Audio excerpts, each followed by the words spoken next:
As far as I can remember, my first experience or introduction to a gourd banjo would be from my teacher, Scott Didlake, who was building these gourd banjos. I probably knew in the back of my head that there was such a thing as a gourd banjo, but it was unknown territory for me.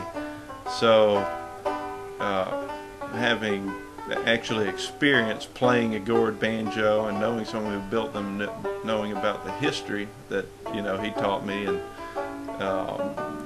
that you read elsewhere, it's a fascinating window into history, because the first banjos, of course, were gourd instruments brought over from Africa, and through the slave trade and up through the Caribbean, South America. These are probably really just like a month, maybe a month and a half.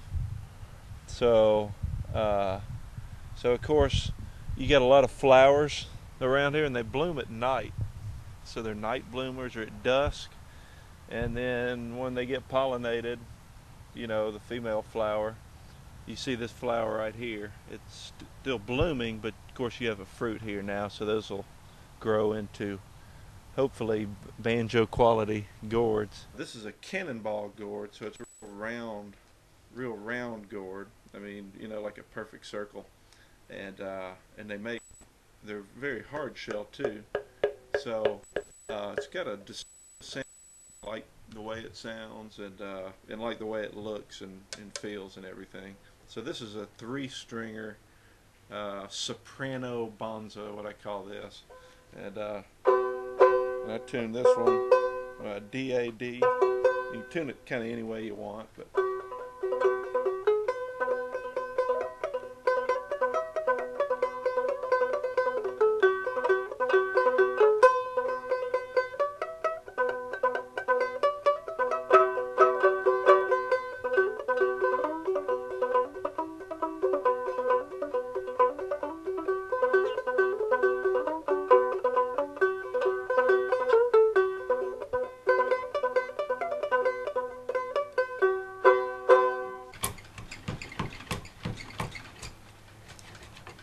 it's very satisfying to have a piece of wood and a gourd and put it all together.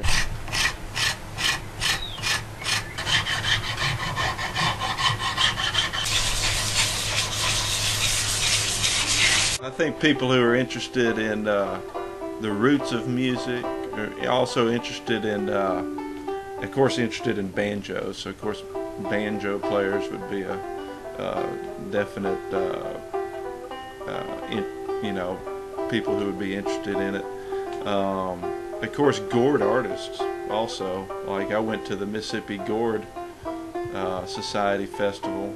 That's in Raleigh, Mississippi, and I believe it's in, I can't remember, September, October, but it's in the fall. Great gourd festival, represents gourd artists from Mississippi and surrounding states.